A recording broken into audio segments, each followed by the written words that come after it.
যজ্ঞ করে জগৎ মাধারে খ্যাতি অর্জন করেছে।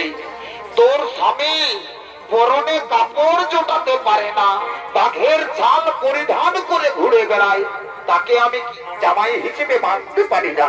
ওরে শয়তানে, ছোট লোকের স্ত্রী হয়ে তুই এই যজ্ঞ স্থলে আসতে পারিস না। তোর কলঙ্কিত মুখ নিয়ে তুই এখান থেকে চলে যা।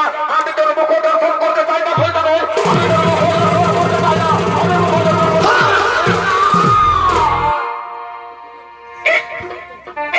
না গো বাবা, না। তুমি অমন ভাবে নিজের বাবা হয়ে আমাকে তাড়িয়ে দিতে পারো না বাবা। ওগো বাবা, তুমি আমাকে অমন ভাবে দুঃখজনক কথা বলো না বাবা। তোমার দেওয়া দুঃখ আমি শুনতে পারবো না বাবা। তোমার দেওয়া দুঃখ শুনতে পারবো না।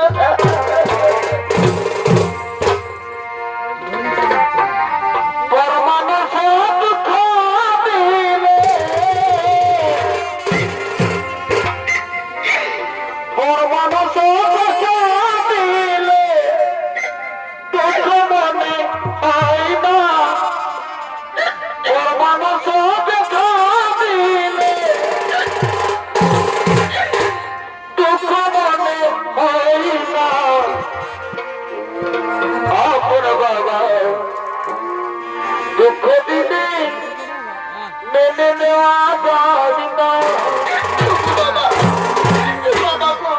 আপন বাবা। দুঃখ দিনে মেনে নেওয়া যায় না।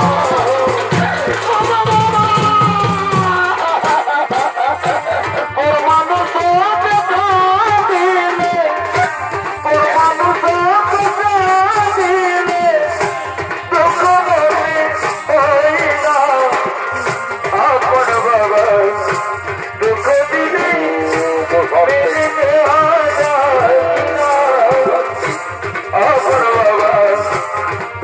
দিলে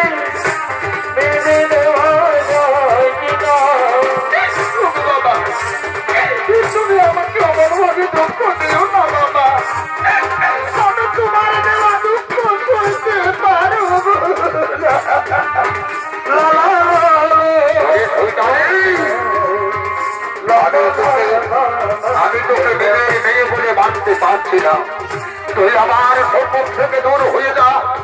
তোর স্বভার কথা যদি আমার মনে আছে, তাহলে এখনো পর্যন্ত আমার শরীরের রক্ত গরম হয়ে যাচ্ছে। ওরে শয়তানে, আমি তোর কোনো মুখ দেখতে চাই না। তুই আমাকে বাবা বলে ডাকবি না। তুই এখান থেকে দূর হয়ে যা। তুই এখান থেকে দূর হয়ে যা।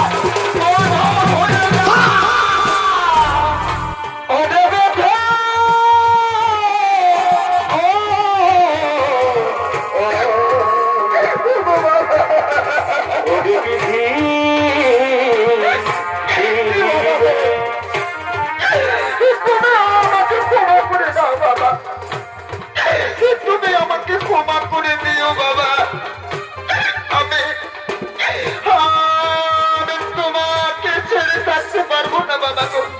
বাবা, আমার যদি ভুল হয়ে থাকে বাবা, তুমি আমাকে ক্ষমা করে আপন করে দাও বাবা। আবার তুই আমাকে বাবা বলে আখ্যায়িত করছিস শয়তানি। আমি বললাম তো আমি তোর বাবা হতে পারি না, আর তুইও আমার মেয়ে হতে পারিস না। আমি তোর কলঙ্কিত মুখ আর কোনোদিন দর্শন করবো না। আই শয়তানি, তোকে আমি এখান থেকে তাড়িয়ে দেবো। তোকে আমি এখান থেকে তাড়িয়ে দেবো।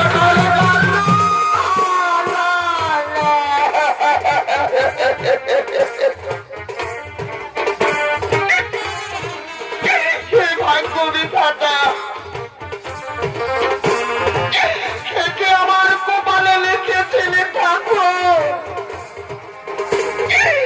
তুমি কি আমার কপালে লেখা লিখেছিলে?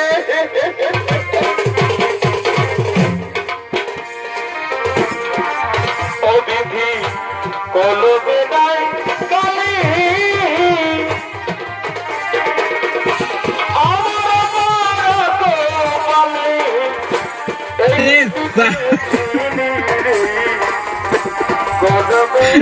बेटी चौथ के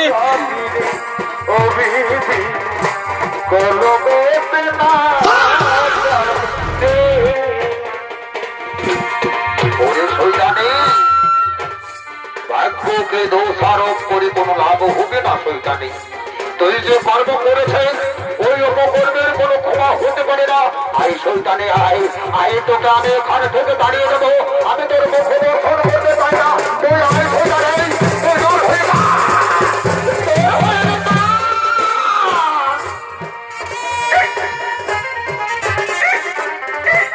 ভগবান, কেন আমার বাবা আমাকে মনোভাবে দাঁড়িয়ে দিচ্ছে।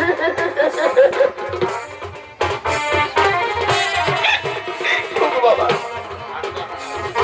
বাবা গো, বাবা, তুমি আমাকে ক্ষমা করে দাও না বাবা, তুমি আমাকে ক্ষমা করে দাও না, তুমি আমাকে ক্ষমা করে দাও না, ক্ষমা করে দাও। হাতে ধরি পায়ে পড়ি গো, বাবা ক্ষমা করো, মারে গো বাবা, ক্ষমা করো, মারে গো। হাতে ধরি পায়ে পড়ি গো। ওরে শয়তানে, আমি তোকে নিজের মেয়ে বলে মানতে পারি না, তুই বুঝতে পারছিস না কেন?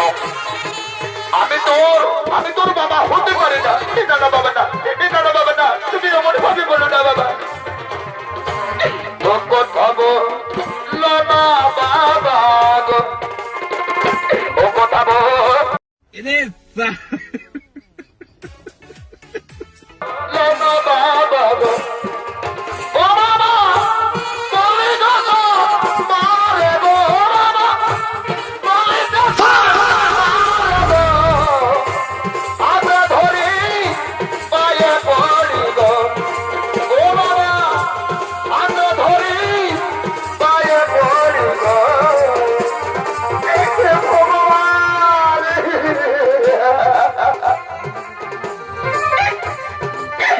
এই নারী কুলে জন্ম নিয়ে আমার কোনোদিনও সুখ হলো না ঠাকুর। হে ভাগ্য বিধাতা,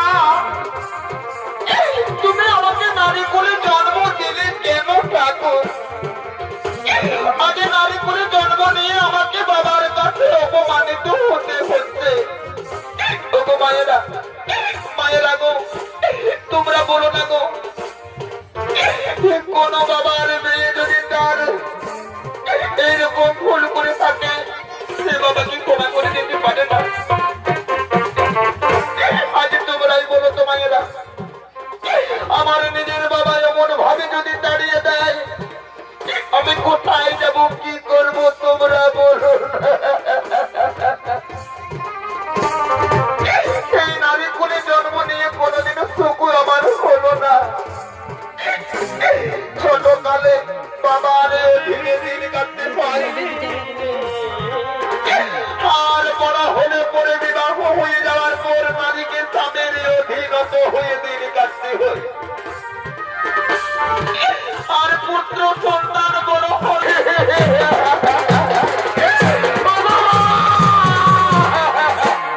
শুনে থাকো শয়তানে,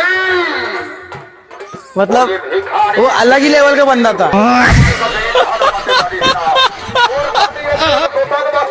তোর স্বামী সত্য ছাড়া ভিখারি, তোর স্বামী বস্ত্রহীনা উলঙ্গ হয়ে জগত মাথারে বাঘের চাল পরিধান করে ঘুরে বেড়ায়, তাকে আমি জামাই হিসাবে মানতে পারি না।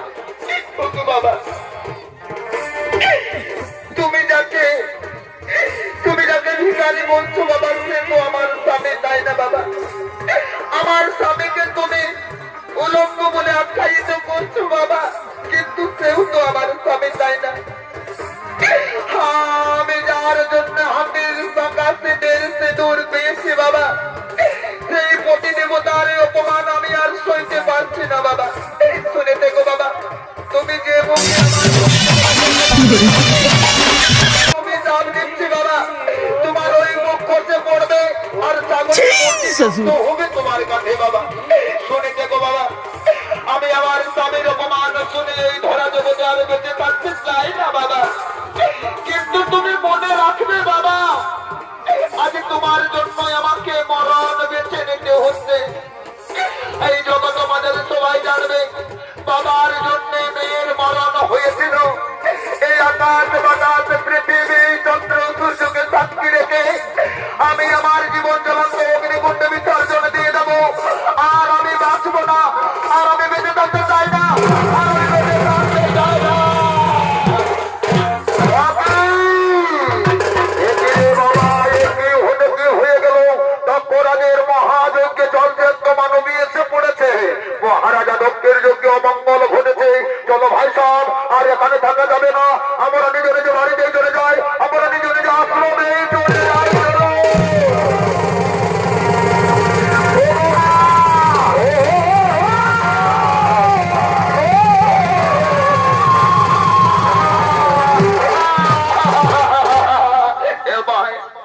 মাই গো মাই উঠবি না মাই মাই উঠ না মাই এ মাই কত আশা নিয়ে তোর সঙ্গে তোর বাপের বাড়িতে আলিমাই যজ্ঞ অনুষ্ঠান দেখার জন্য আর আজকে নিয়ে তুই এমন ঘুমান দিলিস কোনো তাড়াই দিচ্ছি নাই যে মাই উঠ না মাই উঠ এরি পুটরো মায়ে যে কোনো সারাই দিচ্ছে নাই কি হয়েছে কি কিছু বুঝতেই যে পারছে নাই রে বাবু চল রে বাবু চল আজ আমরা যাচ্ছি मतलब वो अलग ही लेवल का बंदा था।